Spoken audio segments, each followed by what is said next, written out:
आज हम लोग जिस विषय पर चर्चा करने जा रहे हैं वो विषय है श्राद्ध क्यों किया जाता है, पितर क्या होते हैं। क्योंकि पितृपक्ष में हम लोग सब यहाँ आए हैं, पितरों के लिए जो किया जाता है उनको कैसे मिलता है, ऐसे कई प्रश्न प्राय हर व्यक्ति के जीवन में रहते हैं। देखो, सबसे पहले तो ये विषय समझने का है। हम लोग जो संसार में जिस शरीर को मानते हैं, हम केवल एक ही शरीर को जानते हैं या मानते हैं। शरीर के तीन भेद हैं, स्थूल, सूक्ष्म और कारण। हमारा जो शरीर होता है तीन प्रकार के शरीर है, स्थूल शरीर, सूक्ष्म शरीर और कारण शरीर। स्थूल शरीर जो हमको दिख रहा है, हाड़ मांस का पुतला, ये स्थूल शरीर है। जब ये शरीर जीर्ण हो जाता है तो गीता जी में भी भगवान ने कहा है, बोले वासांसि जीर्णानि यथा विहाय। जिस प्रकार से हम लोग पुराने कपड़े हो जाने के बाद में उनको उतार करके रख देते हैं और नए वस्त्र पहन लेते हैं, ठीक वैसे ही जीव आत्मा जब ये शरीर पुराना हो जाता है तो इसको छोड़ करके दूसरे शरीर में चली जाती है। ये गीता जी का श्लोक है। अब प्राय लोग क्या करते हैं, बोले महाराज जब गीता जी ने कहा है कि इस शरीर को छोड़ करके आत्मा तो चली गई और शरीर को हमने जला दिया, अंतिम संस्कार कर दिया या समाधि लगा दी, दफना दिया,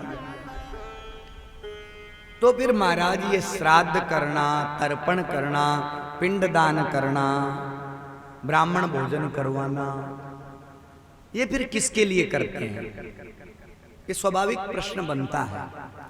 भाई गीता जी के, यदि गीता जी की बात माने, कई चीजें केवल एक दो बिंदु उनके ले लें। नैनम छिंदन्ति शस्त्राणि नैनम दहति पावक न क्लेदयन्त्यापो न मारुत शोषति। आत्मा तो अजर अमर है, न उसको कोई काट सकता, न उसको मार सकता, न वो जन्मती है न मरती है, न अग्नि जला सकती है, न वायु सुखा सकती है, न पानी उसको गला सकता है। तो आत्मा तो अजर अमर है, शरीर नाशवान है, तो फिर ये श्राद्ध करना, तर्पण करना, पितरों के लिए ये करना, वो करना, ये फिर किस लिए करें, क्यों करें? देखो, शरीर तीन प्रकार का है। स्थूल तो हो गया जिसको हम जला देते हैं, हाड़ मांस का पुतला। सूक्ष्म हो गई आत्मा। अब कारण शरीर क्या है? जीव की जन्म जन्मांतरों की जो दबी हुई वासनाएं हैं, उन वासनाओं की जब पूर्ति नहीं होती है तो वह वासना ही कारण शरीर का रूप ले लेती है और उसमें सहयोगी बनते हैं मन, बुद्धि, चित्त, अहंकार, अंतःकरण चतुष्टय। जैसे हमारे मन में आई कि मैं बड़ा होकर के पैसा वाला बनूंगा और 1 करोड़ की गाड़ी खरीदूंगा। बड़ा भी हो गया, कमाई भी करी, लेकिन गाड़ी नहीं खरीद पाया। वासना तो दब गई, मन में इच्छा थी वो दब गई। 2 बच्चे लड़ रहे हैं, मन में आया एक को थप्पड़ मारूं, लेकिन उसकी मां बगल में खड़ी, एक थप्पड़ मारूंगा तो मेरे भी पड़ेगी।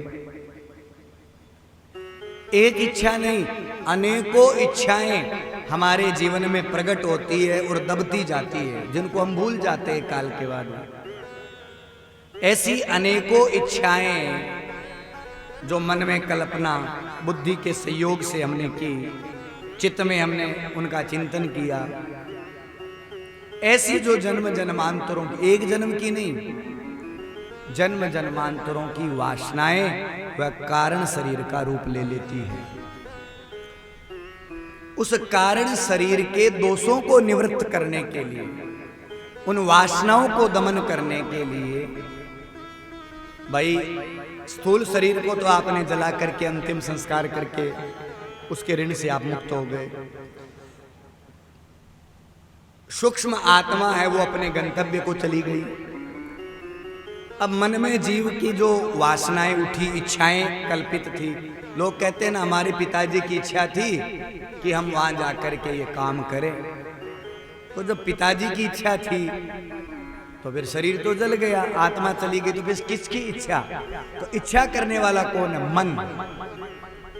मन बुद्धि चित्त अहंकार, जो वासनाएं इच्छाएं ये करता है, उसको शांत करने के लिए जो किया जाता है, ब्राह्मण भोजन, श्राद्ध, तर्पण, ये सब उसी के लिए, कारण शरीर के दोषों की निवृत्ति के लिए ये सब कार्य करना चाहिए। अब देखो, आज रूप जी सत्संगी नाम से कहता हूं मैं तो इनको, बीकानेर के हैं रूप जी, मेरे फोन में नंबर भी सेव रूप जी सत्संगी के नाम से है। इसी प्रसंग के अंतर्गत उन्होंने भाई जी हनुमान प्रसाद जी पोदार का प्रश्नोत्तरावली मेरे समक्ष रखी। बोले आज आपके प्रवचन में सहयोगी बन पाएगी। अब देखो, सबसे पहले आज का व्यक्ति प्रश्न करता है कि महाराज श्राद्ध करना जरूरी है क्या? वो पहला प्रश्न है। आज की युवा जनरेशन तो प्राय यही कहती है, बोले श्राद्ध करना जरूरी है क्या, और है तो क्यों, क्यों जरूरी है? तो देखिए, श्राद्ध करना जरूरी है। कैसे? बोले जो संतान अपने पितरों के लिए तर्पण नहीं करता, श्राद्ध नहीं करता, तो वो कृतज्ञ है। कृतज्ञ किसको कहते हैं? किए हुए उपकारों को जो भूल जाता है वो दुनिया का सबसे बड़ा कृतज्ञ है। तो हमारे जीवन में माता पिता की कितनी बड़ी उदारता है। माता पिता ने हमारे शरीर को बनाया है। आज के युग में व्यक्ति घमंड करता है कि मैं सुंदर हूं, मैं बहुत अच्छा हूं। यदि तू सुंदर है तो स्मार्ट है, इसमें तेरी कोई उपलब्धि नहीं है, वो तेरी माता पिता की देन है। तो शरीर को बनाने वाले तो माता पिता ही है, निर्माता तो वो है। यदि तू अपने आप को कह रहा है मैं स्मार्ट हूं, मैं सुंदर हूं, इसमें तेरी कोई एबिलिटी नहीं है, तेरी कोई योग्यता नहीं है। सुंदरता मिली है तो माता पिता की कृपा से मिली है, क्यों शरीर तो माता पिता ने तो दिया है। माता पिता ने शरीर दिया, उसके बाद में संस्कार दिए, पढ़ाया लिखाया, और सारी जीवन की कमाई हुई संपत्ति तुम्हारे लिए छोड़कर चले गए। कितना उपकार किया माता पिता ने। और फिर हम उनके लिए यदि तर्पण, श्राद्ध, ब्राह्मण भोजन जो भी उनके निमित्त होता है यदि नहीं करते हैं, तो हमारे जैसा दुनिया में कोई कृतज्ञ हो ही नहीं सकता। किए हुए उपकारों को भूल गए। इसलिए श्राद्ध करना परम आवश्यक है। और यहां तक लिखा गया है, जो पुत्र माता पिता के जीवित रहते उनकी आज्ञा का पालन नहीं करता, उनकी सेवा नहीं करता, और उनके चले जाने के बाद में तर्पण, श्राद्ध इत्यादि क्रिया नहीं करता, वो निश्चित रूप से नरकगामी होता है। शास्त्र प्रमाण है इसमें। अब देखो, श्राद्ध क्या चीज है? श्राद्ध जो शब्द है वो श्रद्धा से बना है। श्रद्धा के द्वारा जो किया जाता है वही श्राद्ध है। हाँ, फॉर्मेलिटी नहीं। दादी जी यहाँ करता जना, मैं भी चलो 4 पूड़ी काट लो और 5 पूड़ी काट लो, एक आगलान दे दो, एक गाना दे दो, एक कुतियान दे दो। नहीं, श्रद्धा के द्वारा भाव के द्वारा, निष्ठा के द्वारा ही श्राद्ध करना चाहिए। श्राद्ध में श्रद्धा की आवश्यकता है, न कि फॉर्मलिटी की। शास्त्रों में कहा भी गया है कि जो मनुष्य योनि में जन्म लेकर के अपने पूर्वजों के कल्याण के लिए श्राद्ध नहीं करता है, वो निश्चित रूप से अंत्यज्य योनि में जाता है, यानी निकृष्ट नीच योनि में उसको जन्म लेना पड़ता है। और इतने से भी नहीं, वह दरिद्रता को प्राप्त होता है। इसलिए श्राद्ध करना बहुत ज्यादा जरूरी है। ये पहले प्रश्न का उत्तर। अब दूसरा प्रश्न आया, बोले महाराज जी, एक सज्जन जी ने पूछा भी था, बोले पितर किसको कहते हैं? ये पितर शब्द आता है ना। बोले महाराज ये पितरों के लिए किया जा रहा है, पितरों के लिए किया जा रहा है, तो पितर किसको कहते हैं? ये प्रश्न है। भाई अपने पूर्वजों के लिए श्राद्ध कर रहे हैं, तो उनमें पितर कौन है? ये पितर संज्ञा क्यों होती है? देखो, जिस दिन हमारे घर में हमारा परिवार के किसी भी लोग का जब शरीर छूटता है, तो उस शरीर की प्रेत संज्ञा होती है। उसकी प्रेत ही संज्ञा होती है, क्योंकि संकल्प में बोला भी जाता है, ये मैं उस प्रेत के लिए पिंड दान कर रहा हूं, 5 जो पिंड लगते हैं। जब हम सपिंडन संस्कार कर देते हैं, उसके बाद में वो धरती से एक लोक की यात्रा करता है। तो सपिंडन संस्कार करने के 12वें दिन सपिंडन श्राद्ध होता है।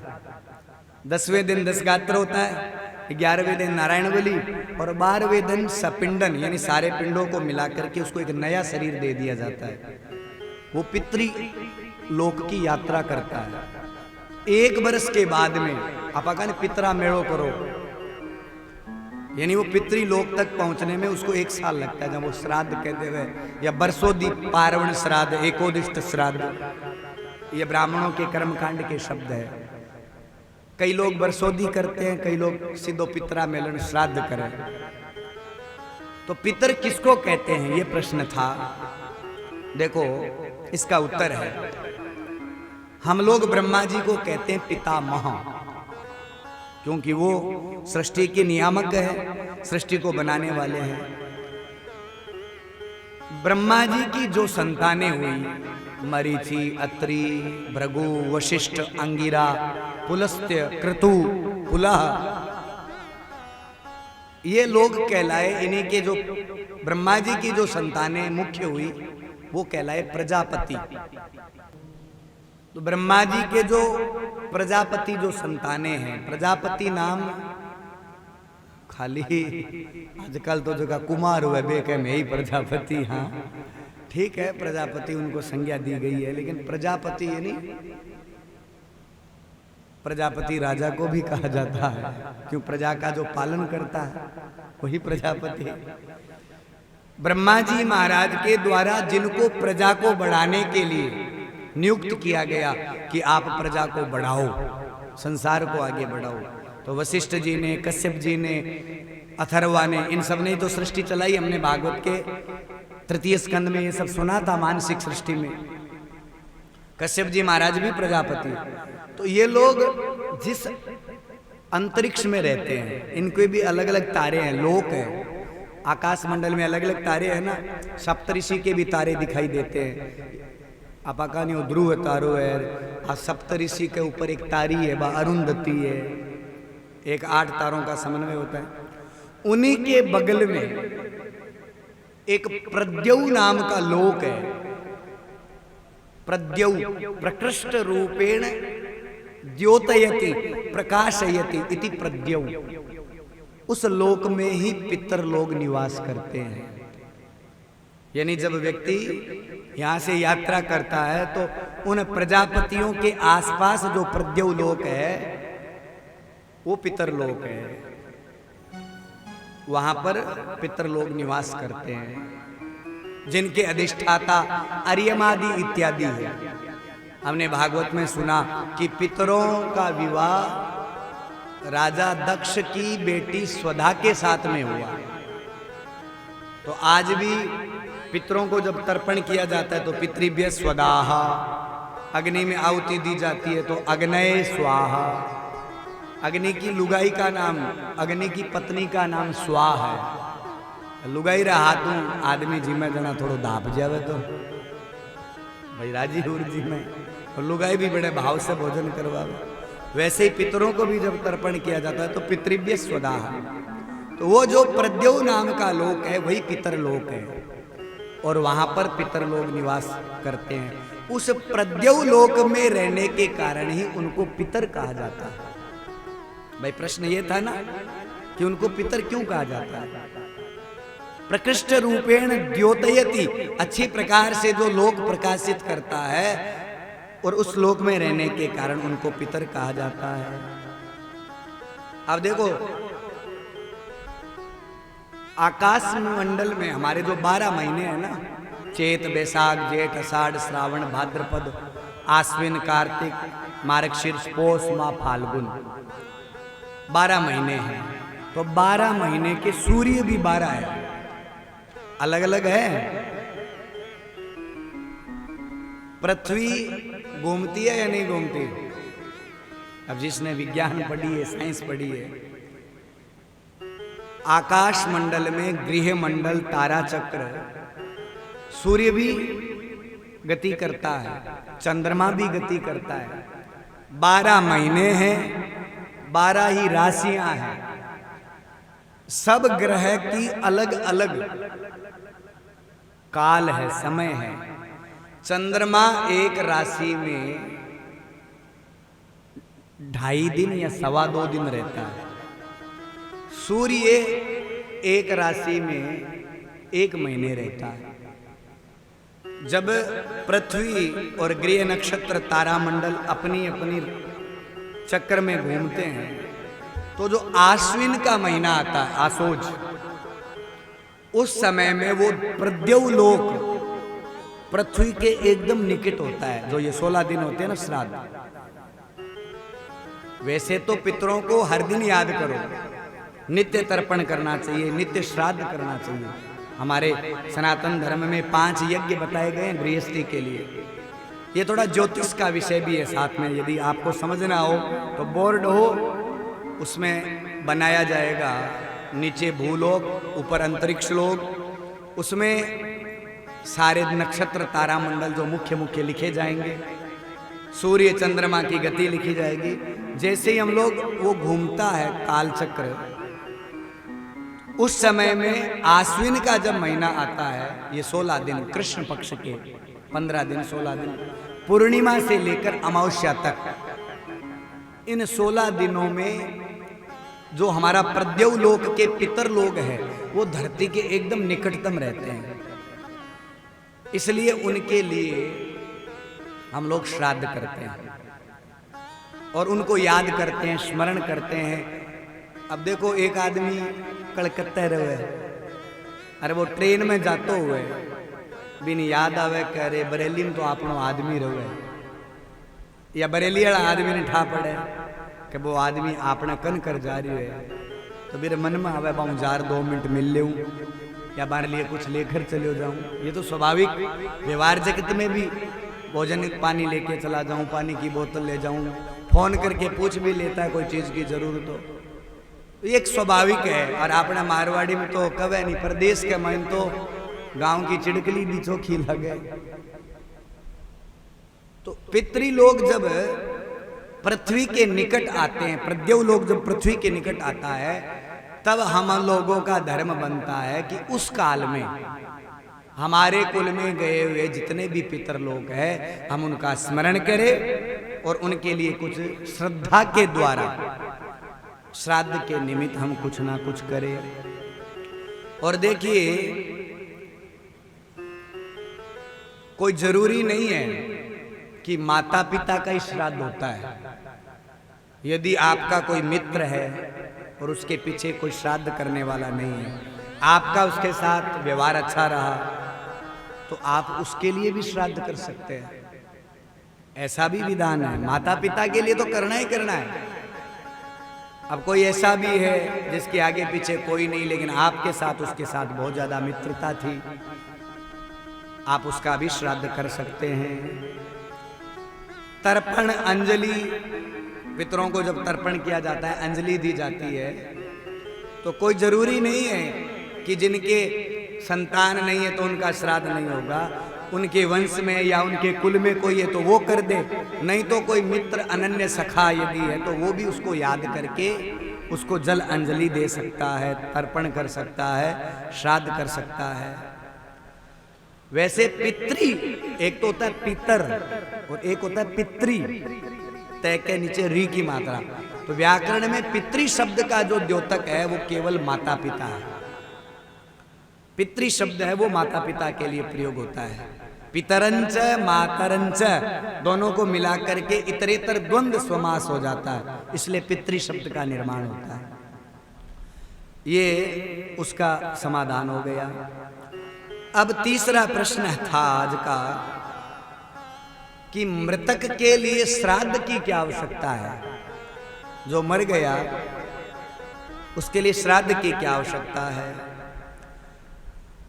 तो उत्तर है, मृतात्मा यदि यमलोक में है, वहां पर भी अलग अलग विभाग है, प्रेत विभाग, पितर विभाग।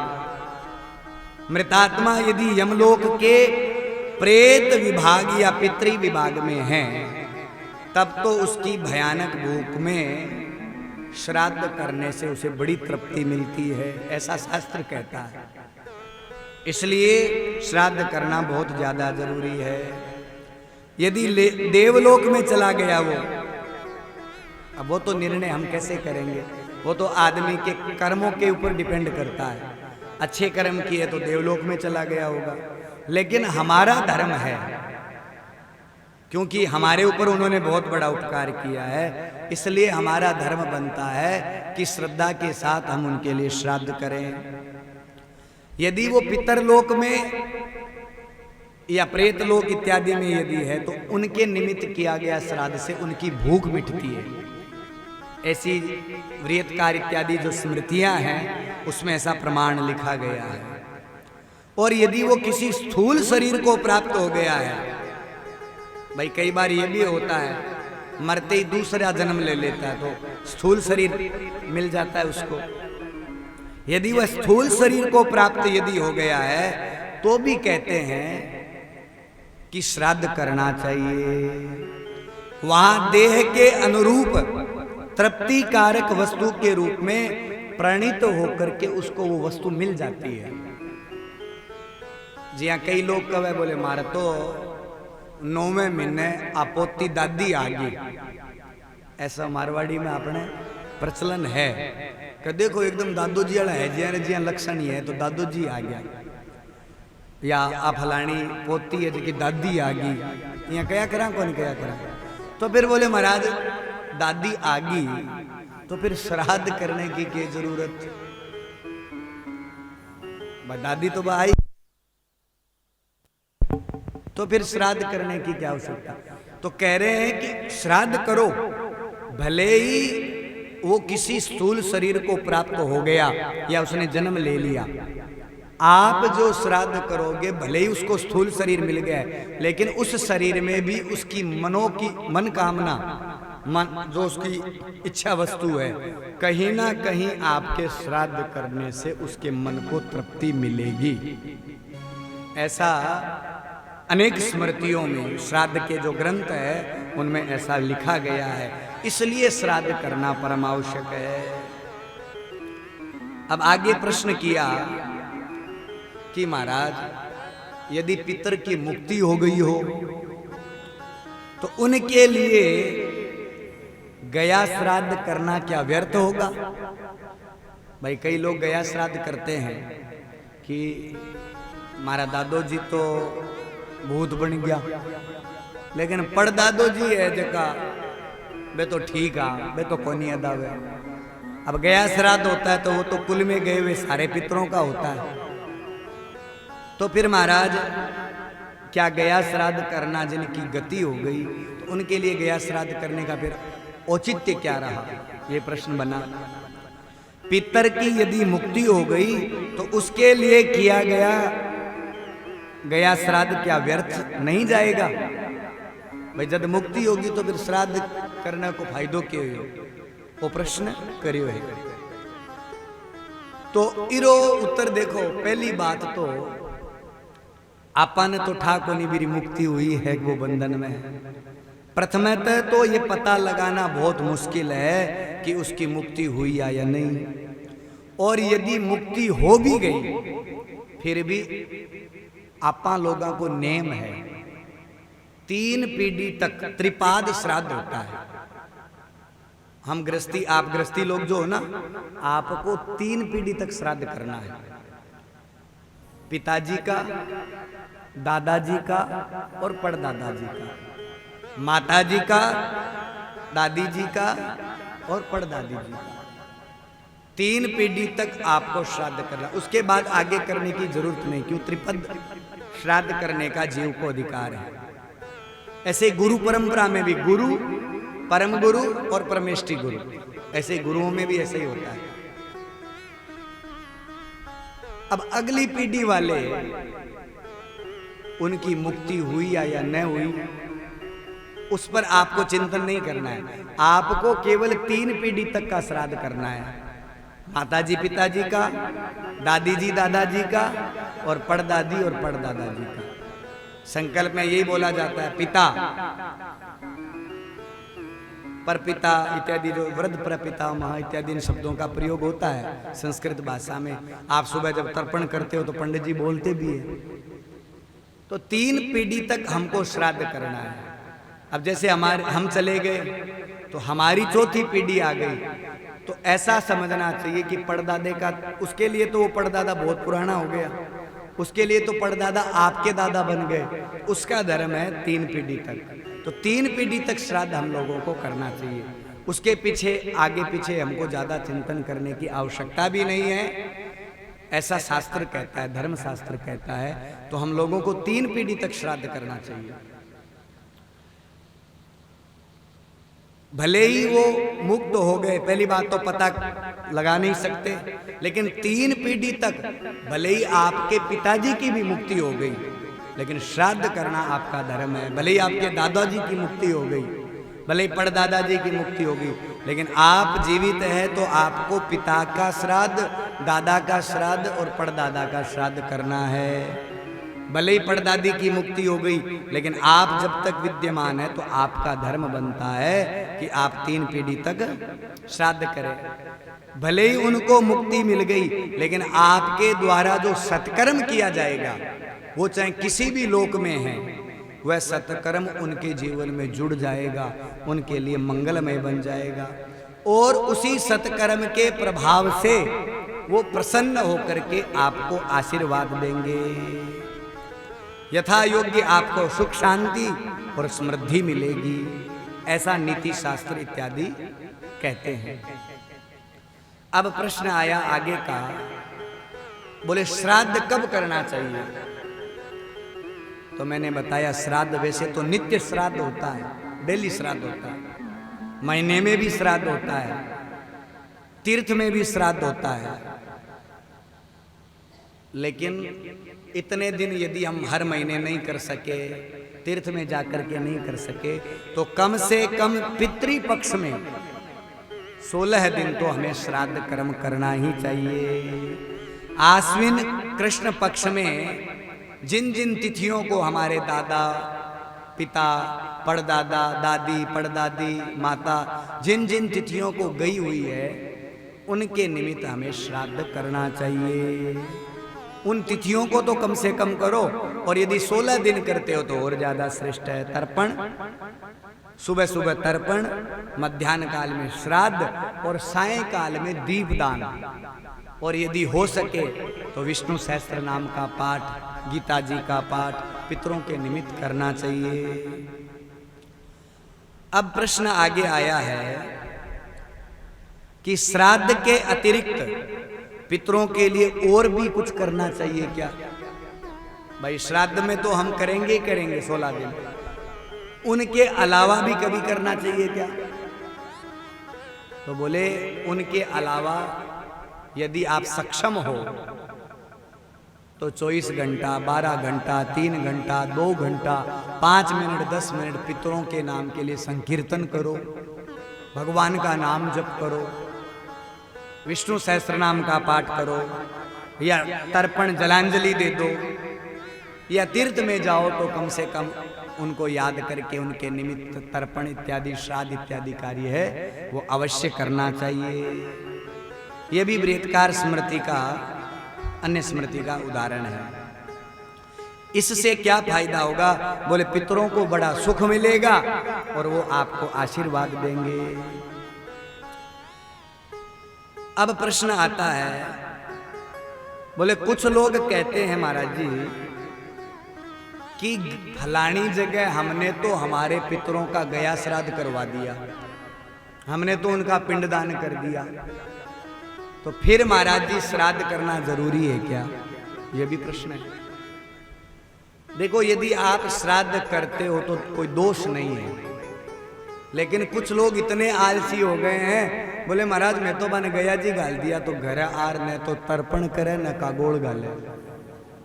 ठीक है, आप पिंडदान श्राद्ध मत करो यदि आपने उनका गया श्राद्ध कर दिया है, लेकिन पितृ पक्ष में 16 दिन तर्पण और पंच जो बलि निकालते हैं ना, काक बलि, श्वान बलि, पिपलिका आदि चींटियों के लिए 5 पत्ते पर 5 बलि निकाली जाती है।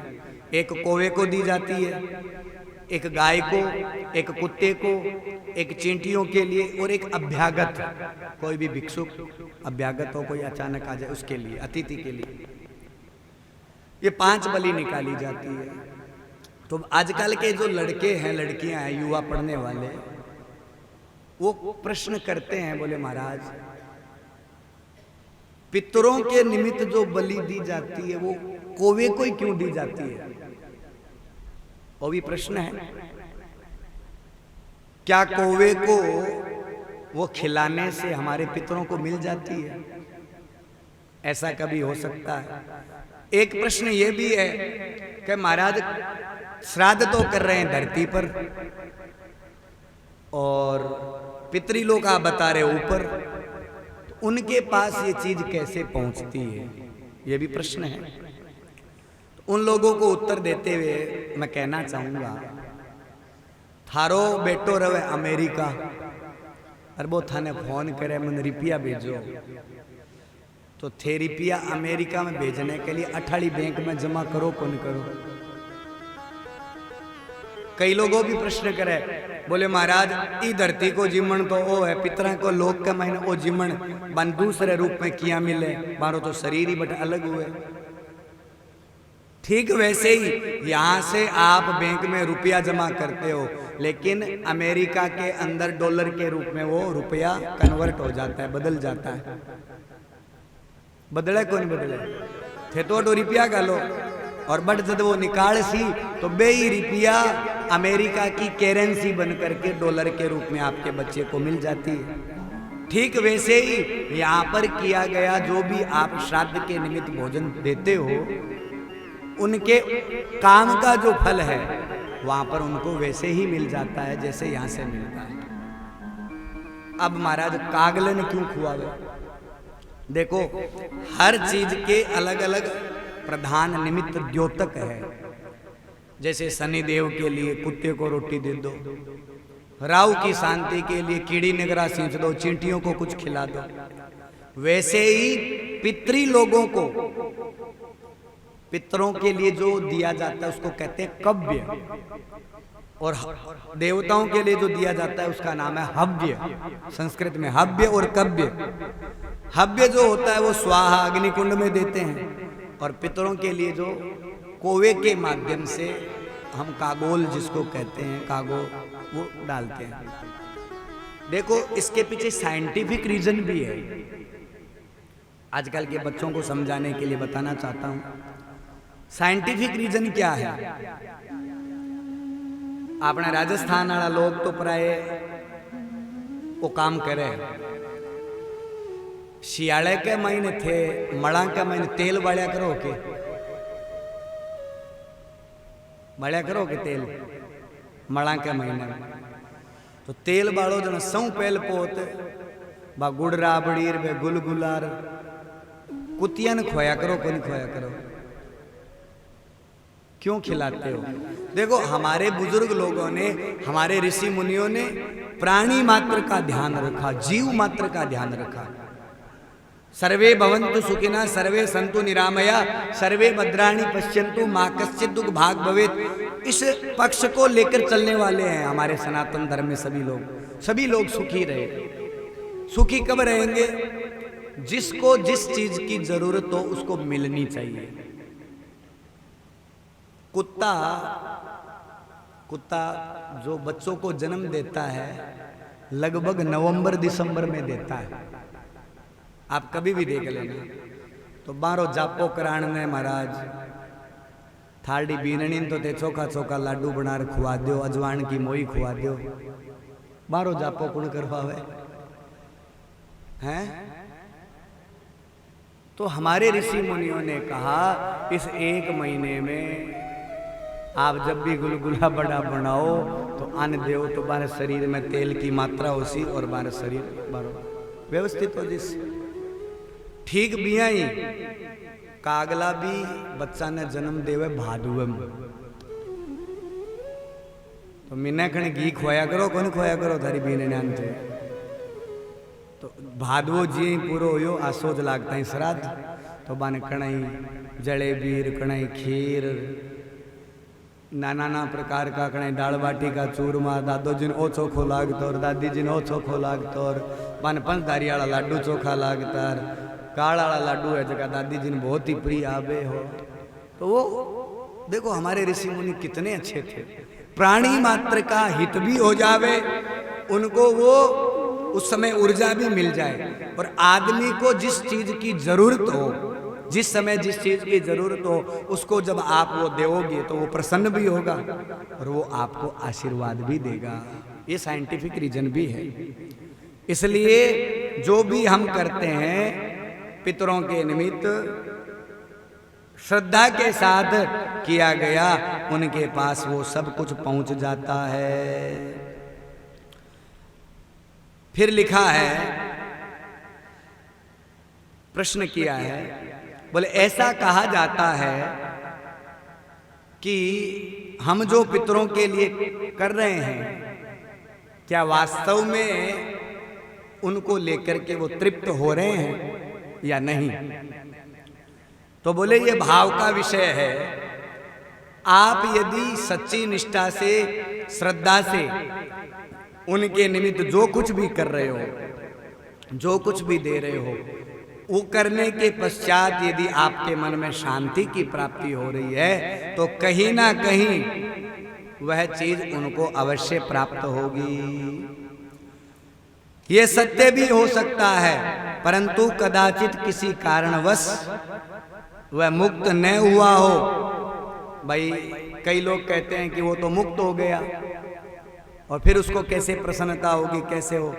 बोले यदि कदाचित वो मुक्त न भी हुआ तो आपके द्वारा दिया हुआ उसके निमित्त तर्पण, जल, श्राद्ध, भोजन कहीं ना कहीं किसी ना किसी रूप में जब उसको मिलेगा, तो यह लोक में नहीं परलोक में भी आपके द्वारा किया गया वो कार्य आपके जीवन में जुड़ जाएगा। अब आगे प्रश्न किया है, बोले माता पिता के जीवन काल में उनकी सेवा करना, फिर समुचित रूप से देखभाल, सेवा, शुश्रूषा न करके मरणोपरांत उनके लिए ब्राह्मण भोजन कराया गया या पिंड दान दिया गया, क्या उसको मिलेगा? भाई प्रश्न तो बहुत गहरो करियो कि जीते जी तो पानी रोई पूछे को नहीं, न सेवा करे, और मरने के बाद में चोखा, खीर, पूड़ी, मेवा, आ जाओ दादो जी, आ जाओ सासू जी। एक बात और देखी मैं, ठे करो या नहीं करो, कई जगह तो यहाँ कला लोग होशियार है, बोले दादो जी बीड़ी पीता, बीड़ी भी मेल देवे। हाँ, कागोड़ में बीड़ी भी मिले। देखो ये शास्त्रोक्त विधान नहीं है। जीवन काल में माता पिता आदि की सेवा शुश्रूषा करनी ही चाहिए, और मरने के ऊपर जब अतिवाहिक देह धारण करके पितृलोक आदि में जाते हैं तो उनकी भूख प्यास मिटाने के लिए श्राद्ध भी करना चाहिए। यानी जीवित जब तक वो है तब तक उनके लिए सेवा करना ही चाहिए। यदि हम नहीं कर रहे हैं तो जीते जी कृतज्ञ हो गए। और मरने के बाद में मैंने पहले दिन भी बताया था, पुत्र किसको कहते हैं? पुमान त्रायते इति पुत्रः। पुम नामक नरक से जो हमारी रक्षा करता है, हमको बचाता है, वही तो पुत्र है। तो पुत्र का धर्म है कि वो पितरों के लिए अवश्य जब तक माता पिता जीवित है उनकी सेवा करो, शुश्रूषा करो, उनकी आज्ञा का पालन करो।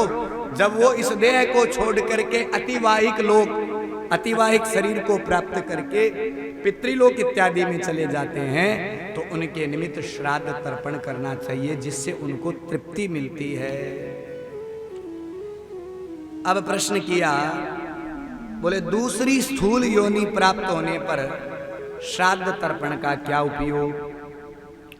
तो उत्तर है, पितृगण तो संतान से श्राद्ध तर्पण इत्यादि चाहते ही हैं।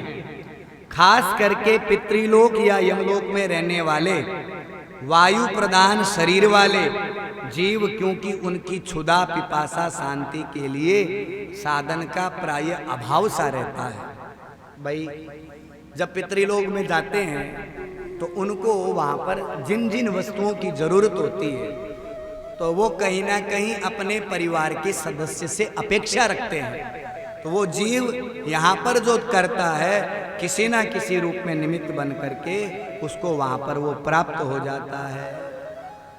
भले ही वो किसी भी योनि में क्यों न चला गया हो, उस जीव को वहां पर उस विषय वस्तु की प्राप्ति हो जाती है। कई लोग कहे के जी हाँ हमारा दादो जी कैठा ई जन्म में तो मैं मिनखा जूनी महा, लेकिन जी हाँ जड़ भरत जी हिरण की योनि में गया, तो जी हाँ मालडा दादो जी भी तो हिरण की योनि में चला गया उला। तो मेड़ जगो श्राद्ध घाल से हम लोग जो श्राद्ध करेंगे तो श्राद्ध में तो हम भोजन करवाते हैं बढ़िया, रोटी फलका खीर जलेबी ये सब करा, और हिरण का भोजन है घास, तो उसको कैसे मिलेगा? तो यहाँ पर स्मृतियों में कहा आपको तो अपना कर्म करना ही करना है। भले ही वो स्थूल शरीर को प्राप्त करके किसी भी योनि में चला गया, लेकिन आपके द्वारा किया गया यहाँ का वो श्राद्ध उसको घास के रूप में भी मिल सकता है, मिलेगा, ऐसा स्मृतिकार कहते हैं। अब आगे प्रश्न करियो है, देखो गहरो है प्रश्न। बोले महाराज भागवत में एक जगह प्रश्न आवे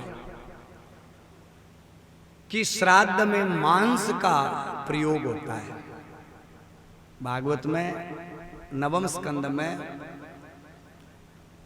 आपाकाल नवम स्कंद की कथा सुनी, विकुक्षी अष्टका श्राद्ध के लिए सामग्री लाने के लिए गयो, बड़ा वर्णन है कि मांस लाने के लिए गया।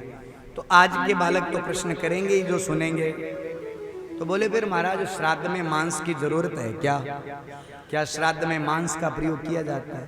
तो इसका उत्तर देते हुए मैं कहना चाहता हूं, श्रीमद् भागवत महापुराण के सप्तम स्कंद के 15वें अध्याय के 78वें श्लोक में स्पष्ट रूप से गृहस्थियों के लिए लिखा हुआ है, निर्देश है कि धर्म के तत्व को जानने वाले को, जो आपको सनातन धर्म के कल 30 नियम बताए थे ना, जो धर्म के सनातन धर्म के तत्व को जो जान चुका है, उसने अहिंसा पढ़ लिया, तो ऐसा व्यक्ति कभी भी, और सनातन धर्म का निर्णय भी यही है कि वहां पर मांस इत्यादि का प्रयोग किया भी नहीं जाना चाहिए। धर्म के तत्व को जानने वाले पुरुष को श्राद्ध में मांस इत्यादि अर्पण नहीं करना चाहिए, न तो मांस खाना चाहिए और न ऐसे कार्यों में उपयोग करना चाहिए, क्योंकि पितरों को हविष्यान से जैसी प्रसन्नता होती है वैसी हिंसा से नहीं होती है, इसलिए ऐसा काम कदापि नहीं करना चाहिए। अब अंतिम प्रश्न है, बोले मृतक पिताजी दादोजी जिस योनि में जन्म लेते हैं उन्हें अपने कर्म अनुसार भोग प्राप्त होता है, तो फिर श्राद्ध क्यों करें? जैसे कोई व्यक्ति कुत्ते की योनि में जन्म लिया और वो अरबपति बनिया के घर में चला गया, तो वहां पर तो उसको सारी सुविधा मिल रही है। तो किसी ने, आजकल के युवक ने प्रश्न किया, तो बोले जब वो अरबपति के घर में भले ही कुत्ते की योनि में चला गया, लेकिन उसको जो जो इच्छा चाहिए उससे कई गुना ज्यादा उसके कर्मों के फल स्वरूप जब उसको सारी चीजें मिल रही है, तो हमारे द्वारा किया गया श्राद्ध करने का फिर औचित्य क्या है? तो उत्तर है, बोले ये ठीक है, बात तो थाली सही है। मरे हुए पिता दादाजी वे किसी भी योनि में चाहे जन्म लेवे, चाहे कुत्ता बने, बिल्ली बने, या बड़ा बाणिया के घर में, या किसी भी योनि में जन्म लेवे, वहां कर्म के अनुसार उन्हें अन्नपान आदि तो प्राप्त होता ही है, फिर भी पुत्र पौत्रादिक का ये कर्तव्य है, हम लोगों का कर्तव्य है। बे ठीक है, आपके कर्म के अनुसार के फल पा रहे हैं, बाऊ अपन कोई मतलब को नहीं, लेकिन हमारा ये धर्म है, माता दादी और पड़दादी, पिता दादा और पड़दादा, इन 3 पीढ़ियों तक हमें श्राद्ध करना ही चाहिए। ये हमारा कर्तव्य है, उनके लिए श्राद्ध करें। श्राद्ध में दी हुई वस्तु उन पितरों को जहां वो जिस योनि में हैं रहते हैं, योग्यता के अनुसार उन्हें अवश्य प्राप्त हो जाती है और वो तृप्त भी होते हैं। इसलिए प्रत्येक व्यक्ति को श्रद्धा के साथ श्राद्ध करना चाहिए। आगे समझ में कई जितना प्रश्न कराया गया, 12 सहरा उत्तर दे दिया लगभग। तो श्राद्ध हमको श्रद्धा के साथ करना चाहिए। भाई माता पिता दादो जी पड़दादो जी अपने लिए जमीन छोड़ गया, घर छोड़ गया, संपत्ति छोड़ गया, और आपनो इतो ही धर्म को नहीं बने आपाऊं के बानी तिथि के दिन कम से कम बानी याद करा, बा के निमित्त कुछ ना कुछ श्राद्ध तर्पण इत्यादि करा। प्रत्येक व्यक्ति को ऐसा करना चाहिए, क्योंकि किए हुए उपकार को कभी भी भूलना नहीं चाहिए। इसलिए और कभी करो या न करो वो तो आपकी मर्जी है, लेकिन पितृपक्ष में 16 दिन अवश्य श्राद्ध करो।